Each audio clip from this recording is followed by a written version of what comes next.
오늘 11월 23일 0시 기준 서울 지역 코로나19 확진자 수는 전일 대비 112명이 늘어난 총 7,625명에 이르고 있습니다.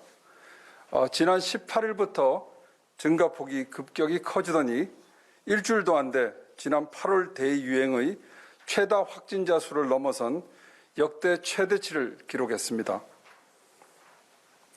확진자가 대폭 늘어난 지난 한 주의 경우 고위험군인 65세 이상 확진자 비율도 20%를 넘었고 감염 경로 불분명 사례도 17.7%를 나타냈습니다. 무증상자도 여전히 전체의 24.2%를 차지해 4명 중 1명에 이르고 있습니다. 지금까지의 코로나 대유행이 특정 거점으로부터 대규모 집단 감염이 확산되는 양상이었다면 이번 감염은 생활 감염을 통한 전방위 확산이 특징입니다. 이제 더 이상 안전한 곳은 없습니다. 대규모 확진이 발생한 지난 8월 12일부터 최근 11월 20일까지 확진자 다수가 발생한 시설 총 2,514건을 분석해보니 표에서 보는 것 같이 종교시설이 911건으로 36%를 차지하고 직장 내 감염이 556건으로 22%를 차지하고 있습니다. 그리고 요양시설과 병원 등이 354건으로 14%를 차지하고 기타 실내 체육시설이 183건, 식당 및 카페가 143건, 방문 판매업이 116건, 목욕장업이 98건 등으로 나타났습니다. 그리고 전파 양상의 공통된 특징은 마스크 착용이나 1, 2m 거리 두기, 주기적 환기가 어려운 산밀 환경에서 밀집, 밀폐 환경에서 접촉과 감염이 이루어진다는 것입니다. 서울시는 현 상황을 코로나 국면 최대 고비로 엄중하게 인식하고 핀셋 방역 대책을 마련해 강력 대응하겠습니다. 정부와 발맞춰 거리 두기를 2단계로 격상하는 것은 물론 내일부터 연말까지 1,000만 시민 긴급 멈춤 기간으로 선포하고 10대 시설에 대한 서울형 정밀 방역을 시행하겠습니다. 집단 감염이 빈발했던 시설 10종에 대한 감염 취약 요인을 분석하고 맞춤형 방역 조치를 추가함으로써 감염 위험도를 실질적으로 낮추어 가겠습니다. 첫째, 종교시설입니다.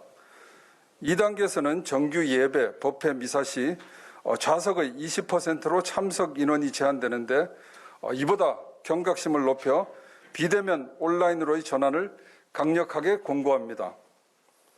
종교계가 자발적으로 온라인 예배, 법회, 미사로 전환해 주셨던 그 헌신을 다시 한번 발휘하는 대승적 결단으로 감염병 확산 방지에 앞장서 주시길 간곡히 당부드립니다. 둘째는 직장 내 감염과 관련한 사항입니다. 경제활동을 위해 필수적으로 유지돼야 하지만 상황이 엄중합니다. 대표적인 고위험 사업장으로 꼽히는 콜센터는 재택근무 등을 통해 근무 인원을 절반으로 줄이도록 권고합니다. 또 1일 2회 이상 근로자의 증상을 확인하도록 하고 2, 3명 이상 유증상자 발생 시에는 코로나19 선제 검사를 받도록 할 것입니다. 셋째, 고령자가 많아 위험도가 높은 요양시설과 데이케어 센터는 요양시설 입소자의 면회, 외출, 외박, 데이케어 센터의 외부 강사 프로그램을 금지하겠습니다. 코로나19 진단검사도 더욱 강화합니다. 요양원, 요양병원, 데이케어 센터, 정신의료기관, 정신요양시설 등 감염 취약시설의 종사자 및 이용자 4만여 명에 대한 선제검사를 2주 단위로 주기적으로 실시할 계획입니다. 넷째, 실내 체육시설은 21시 이후 운영 중단에 더해 마스크 착용이 어려운 샤워실 운영도 중단되며 이용자가 2m 거리를 유지하도록 인원도 제한합니다. 춤추기 등으로 비말 전파 우려가 높은 무도장도 집합 금지시키겠습니다. 다섯째, 식당과 카페입니다.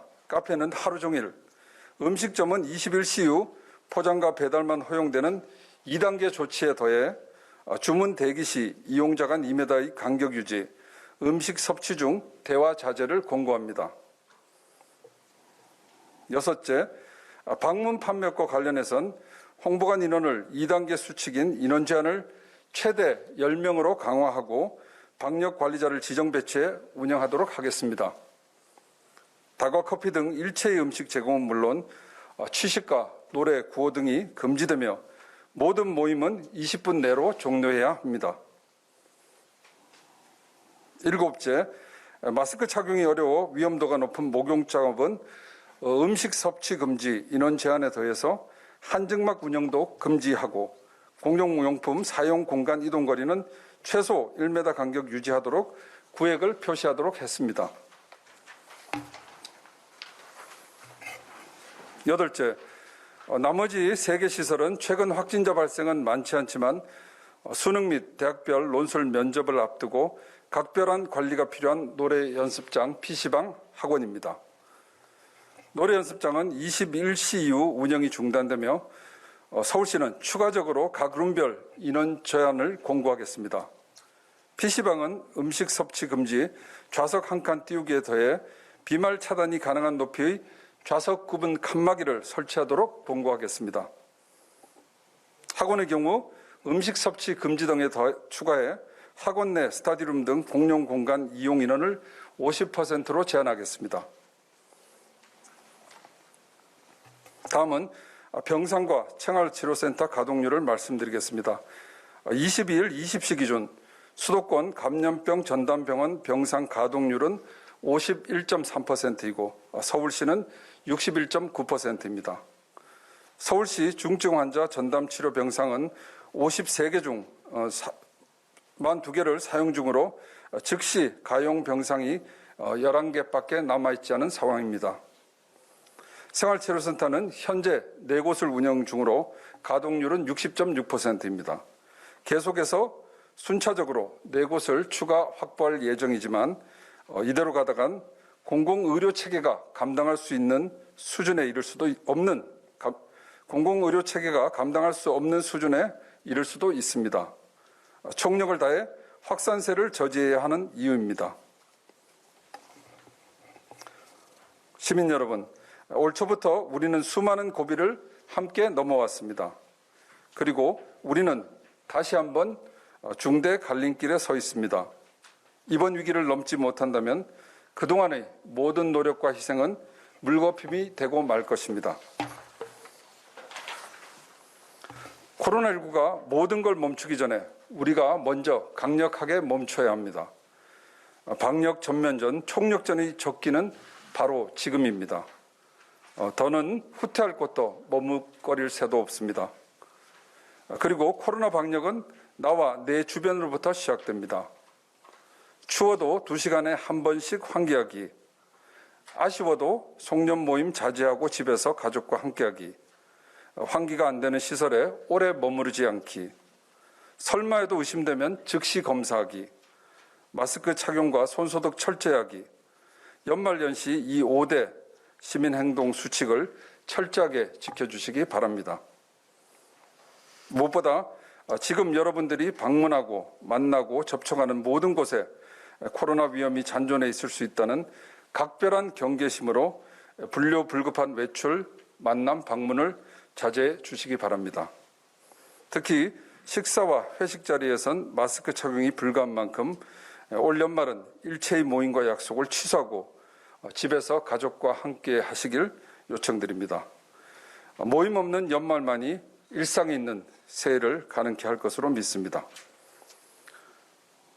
이에 서울시는 점차 이용 증가 추세를 보이고 있는 대중교통 운행도 연말 모임과 심야 시간 불필요한 이동 최소화를 위해 부득이하게 단축할 계획입니다. 시내버스는 24일부터, 지하철은 시민들께 충분히 안내한 후 27일부터 22시 이후 운행 횟수를 각각 20%씩 감축하겠습니다.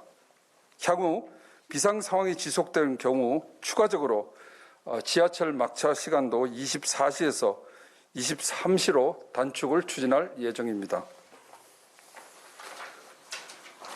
서울 전역의 10인 이상 집회도 11월 24일 0시부터 별도 공표시까지 전면 금지합니다. 인구 밀도가 높고 유동인구가 많아 N차 감염 우려가 높은 서울의 특성을 반영해 사회적 거리두기 3단계 준하는 선제적인 조치를 취했습니다. 서울시는 수능은 물론 전국적인 이동이 이루어지는 대학별 논술 면접에 대비한 특별 대책도 마련했습니다. 시교육청 자치구가 함께하는 합동 TF를 가동하고 시험 단계별 특별 집중 방역도 실시할 계획입니다.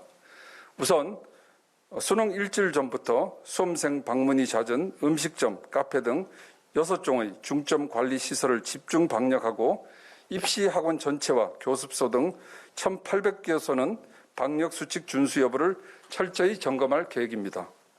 노래 연습장과 PC방, 영어관 3종 시설도 전수 점검을 실시합니다. 그리고 서울시부터 종사자의 복무 강화와 직장 내 방역을 선도해 민간 기업으로 확대해 나가겠습니다. 직원의 3분의 1은 재택근무를 실시하는 것은 물론 수험생이 있는 직원은 수능일까지 원칙적으로 재택근무를 실시하도록 하겠습니다. 10인 이상의 외부 식사와 회식은 엄격히 제한하고 사적 모임도 자제하도록 하겠습니다.